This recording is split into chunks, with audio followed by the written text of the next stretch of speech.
चलिए सुनते हैं आज की एक और मेरी नई कहानी। कहानी का नाम है दीदी का देवर और मैं। इस कहानी को पूरा जरूर सुने। तो कहानी शुरू करते हैं। उस रात को जो हुआ वह नहीं होना चाहिए था। जिंदगी में ऐसा भी होगा मुझे नहीं पता था। मेरी दीदी की शादी थी। शादी बड़े धूमधाम से संपन्न हो गई। जीजा जी के परिवार वाले बहुत अच्छे थे। दीदी के साथ मैं भी कुछ दिन के लिए उनके घर गई थी। सोची मैं भी थोड़े दिन के लिए घूम आऊंगी और दीदी के साथ भी रह लूंगी। जीजा जी की मम्मी मुझे बहुत प्यार करती थी और बहुत अच्छे से बात भी करती थी। सब बहुत अच्छे और मिलनसार थे। गौरव जी दीदी के देवर मेरा बहुत ख्याल रखते थे। दरअसल हमारी उम्र एक जैसी ही थी तो हमारे सोच और ख्यालात भी एक थे। गौरव की बड़ी मम्मी का कहना था कि हमारी सहेली बहुत पैसे वाली है, आप लोगों को खूब सारा सामान और दहेज मिलेगा अगर आप लोग गौरव की शादी प्रज्ञा से करवा दें। लेकिन सब उनकी यह शादी वाली बात को हवा में ले लेते थे। उधर गौरव जी को और उनके घर वालों को मुझसे ज्यादा लगाव होता जा रहा था। हर वक्त गौरव जी हमारे आगे पीछे घूमते रहते थे। प्रज्ञा गौरव जी के बड़ी मम्मी की सहेली की लड़की थी। वो कभी कभी घर पर आ जाती थी तो गौरव जी उससे नजर छुपाया भागते फिरते थे। गौरव जी और उनके घर वालों को बिल्कुल हमारी दीदी जैसी कोई और लड़की चाहिए थी, पढ़ी लिखी भी हो और घर भी संभाले। जैसे ही गौरव की बड़ी मम्मी से प्रज्ञा से शादी की बात करती, गौरव अंदर से जल उठते और कहते हैं क्या बड़ी मम्मी, होगा तो देखा जाएगा, अभी तो आप हमारी नई भाभी के साथ एंजॉय करिए। घर के सभी लोग उन लोग दोनों की बातें सुनकर को हंसते और घर वालों को भी यह लगता कि बड़ी मम्मी और गौरव की वजह से थोड़ा बहुत हंसी मजाक भी हो जाता है। दीदी के ससुराल वाले दीदी और मुझसे बहुत खुश थे। दीदी की ससुराल में दिन कैसे बीत जाते हैं पता ही नहीं चलता। वहाँ कोई ऐसा भी नहीं था जो मुंह फुलाकर बैठे।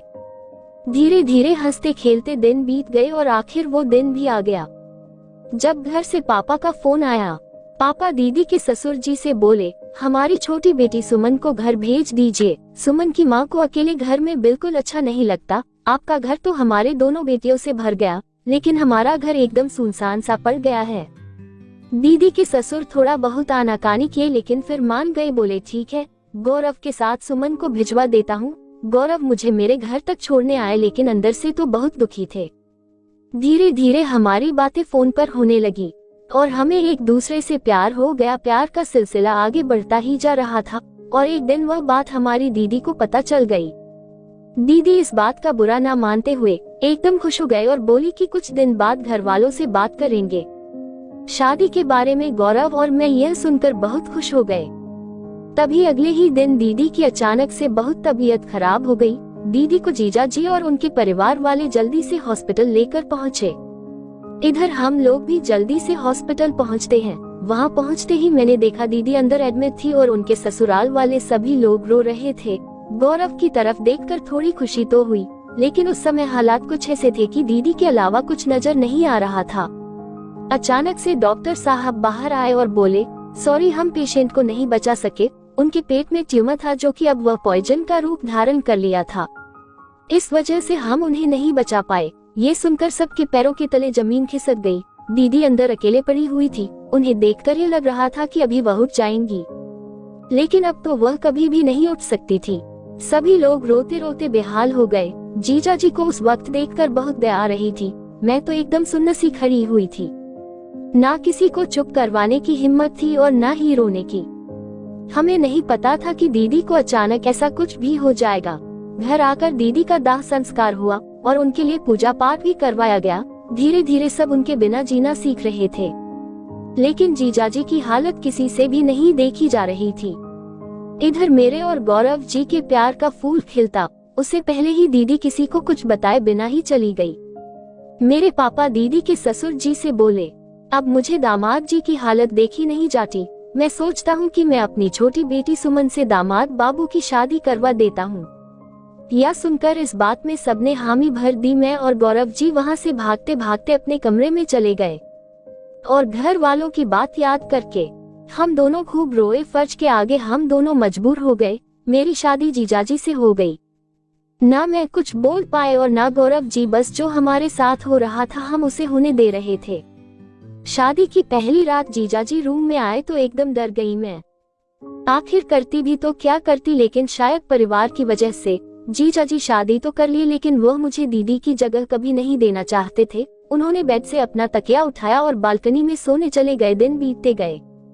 कुछ दिन बाद जीजा जी अपनी डायरी लेकर बालकनी में गए, जिसमें दीदी की यादें बसी हुई थी। वो सोचे कि इस डायरी को पढ़कर मैं अपनी पत्नी की यादों को फिर से जी लूंगा।